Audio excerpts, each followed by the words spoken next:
Baik, Assalamualaikum warahmatullahi wabarakatuh. Perkenalkan, nama saya Raffi Rafsanjani dengan NIM 10123446. Pada kesempatan ini, saya mewakili rekan-rekan kelompok saya akan mempresentasikan hasil rancangan aplikasi mobile berbasis AR atau Augmented Reality bagi media pembelajaran isyarat huruf hijaya untuk anak SD tunarungu. Aplikasi ini dirancang menggunakan pendekatan LBD atau Live Based Design agar sesuai dengan kebutuhan karakteristik dan cara belajar anak tunarungu. Berikut adalah anggota kelompok kami yang terlibat dalam penyusunan dan perencanaan aplikasi ini. Setiap anggota memiliki kontribusi dalam proses analisis kebutuhan pengguna, perancangan sistem, penyusunan prototipe, hingga penyusunan laporan. Pendidikan agama, khususnya pembelajaran huruf hijaiyah, sangat penting bagi perkembangan anak. Namun bagi anak tunarungu, proses pembelajaran masih menghadapi berbagai kendala karena metode yang digunakan umumnya bergantung pada pelafalan atau makhraj yang tidak dapat mereka dengar dengan baik. Di sisi lain, sebenarnya Kementerian Agama telah menyediakan standar isyarat huruf hijaiyah, akan tetapi media pembelajaran digital yang memanfaatkan standar tersebut masih sangat terbatas. Oleh karena itu, kami merancang aplikasi Android berbasis AR dengan teknologi hand recognition yang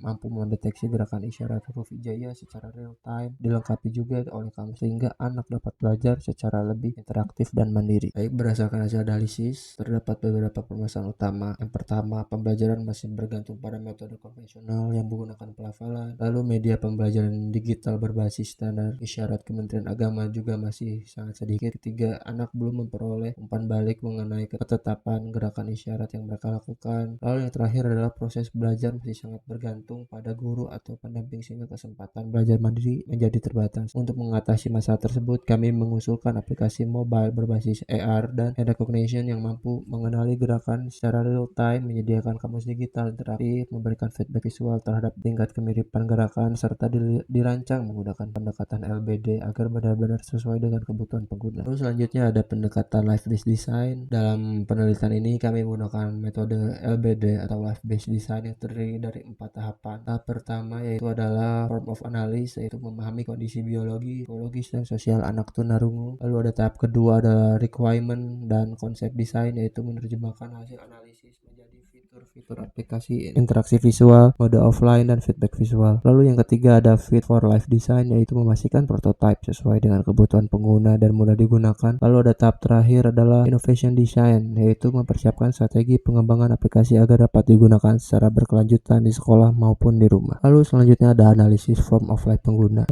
Pada tahap analisis pengguna kami mengidentifikasi 3 aspek utama. Yang pertama dari sisi biologis, anak tunarungu lebih mengandalkan kemampuan visual dibandingkan pendengaran. Lalu dari sisi psikologisnya, mereka membutuhkan umpan balik visual yang jelas agar dapat mengetahui apakah gerakan yang dilakukan sudah benar. Sedangkan dari sisi sosial dan budaya, pembelajaran harus mengikuti standar isyarat huruf hijaiyah yang telah ditetapkan oleh Kementerian Agama sehingga materi yang dipelajari tetap sesuai dengan standar nasional. Lalu ada integrasi teknologi pendukung. Berbeda dengan aplikasi AR konvensional yang menggunakan marker fisik yaitu kartu, aplikasi ini mengandalkan teknologi pelacakan tingkat lanjut atau AirCore, proyeksi objek 3 dimensi isyarat. Lalu ada Fit for Life Design atau prototype. Pada tahap Fit for Life Design, kami membuat prototipe aplikasi Android yang dapat dijalankan secara langsung. Prototipe ini memiliki beberapa fitur utama yaitu halaman login, dashboard, kamus isyarat hijaiyah, serta fitur kamera untuk deteksi gerakan gestur. Lalu sistem kemudian menghitung tingkat kemiripan antara gerakan pengguna dengan isyarat huruf hijaiyah yang benar-benar sehingga pengguna dapat mengetahui apakah gerakan yang dilakukan sudah sesuai atau masih perlu diperbaiki. Sebagai kesimpulan, kami berhasil merancang prototipe aplikasi mobile berbasis AR untuk pembelajaran isyarat huruf hijaiyah bagi anak SD tunarungu dengan menggunakan pendekatan LBD. Aplikasi ini menyediakan kamus isyarat, deteksi gestur secara real time, dan informasi tingkat kemiripan sehingga proses belajar menjadi lebih interaktif. Harapannya, aplikasi ini menjadi media pembelajaran yang mudah digunakan, mendukung pembelajaran mandiri, dan membantu meningkatkan kualitas pendidikan inklusif bagi anak tunarungu. Demikian presentasi dari kelompok kami. Terima kasih atas perhatiannya. Mohon maaf bila ada kekurangannya. Wassalamualaikum warahmatullahi wabarakatuh.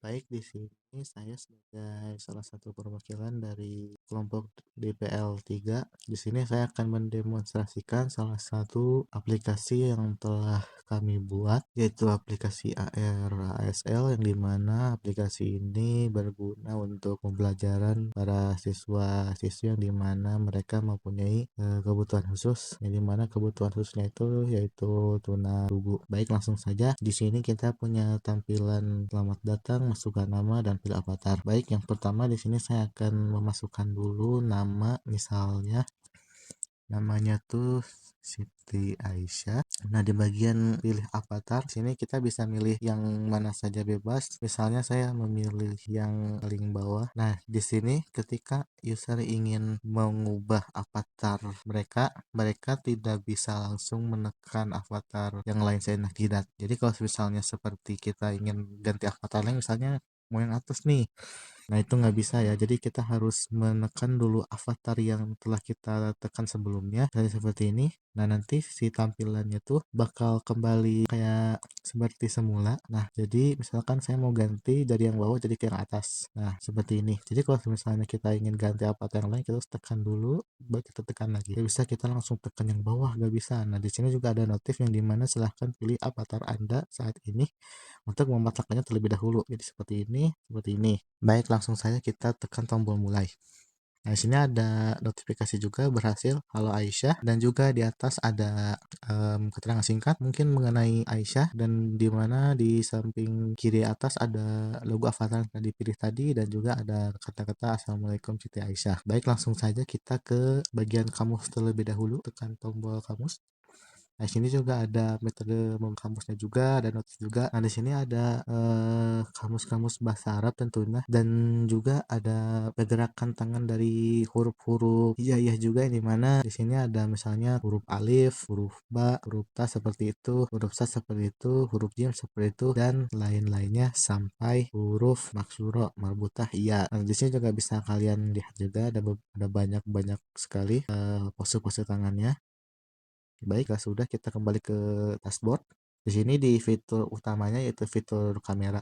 Di sini saya ingin menjelaskan terlebih dahulu bahwasanya kelompok kami tidak bisa menampilkan fitur 3D, yang dimana ketika saya ingin menampilkan fitur 3D itu malah menyebabkan aplikasi yang dibuat ini mengalami force close, dan maka dari itu kami mengakalinya dengan cara menggunakan sensor tangan atau hand tracking. Jadi nanti di tangan itu ada sensor-sensor warna hijau itu untuk mendeteksi tangan kita, dan nanti dari sensor-sensor itu akan mengonversi outputnya ke huruf hijaiyah tersebut, dan tidak bisa ke huruf 3D dikarenakan force close tadi. Baik, kita tekan tombol kamera di sini. Nah, di sini di bagian fitur kamera juga ada nama dari user Siti Aisyah, dan juga ada logo juga, dan di ini ada fitur utamanya yaitu kamera, dan di bawah juga ada petunjuknya. Baik, saya akan mencontohkan beberapa huruf. Misalnya saya ingin pakai huruf alif, kita arahkan kameranya ke tangan seperti ini. Nah, jadi di output yang di dekat kamera di bawah ini ada terdeteksi alif berapa persen, dan juga ada terdeteksi tangan tidak jelas, mencari tangan, dan lain sebagainya. Oke, kita misalnya alif seperti ini hurufnya.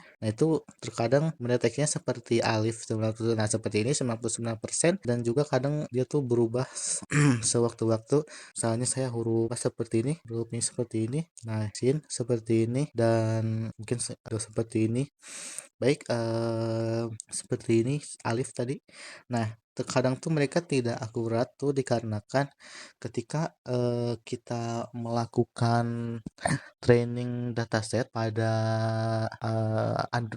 aplikasi ini, terkadang tuh memang tidak akurat dikarenakan mungkin ada beberapa dari dataset tersebut yang sama atau mirip pose tangannya dengan apa yang kita peragakan. Jadi kalau misalnya yang tadi saya peragakan alif seperti itu, namun kadang bisa berubah sewaktu-waktu dikarenakan di proses training datasetnya itu tidak selalu akurat. Dan waktu itu setelah saya lakukan training datasetnya, itu hanya sekitar 87%. Jadi seakan-akan itu tidak selalu akurat. Ada beberapa yang akurat namun tidak selamanya akurat. Baik, itu saja mungkin fitur utamanya, yaitu arahkan tangan ke kamera, dan itu salah satu fitur dari AR ataupun augmented reality. Tetapi kelompok kami tidak bisa menggunakan aset 3D dikarenakan aplikasinya berpotensi force close dan mungkin tidak kuat atau compatible. Baik, lalu kita kembali ke tombol halaman utama tadi, kita masukkan nama dan juga avatar. Nah, mungkin segitu saja demonstrasi aplikasi yang bisa saya sampaikan. Mohon maaf apabila ada kurangan kata ataupun kata-kata yang tidak berkenan. Terima kasih.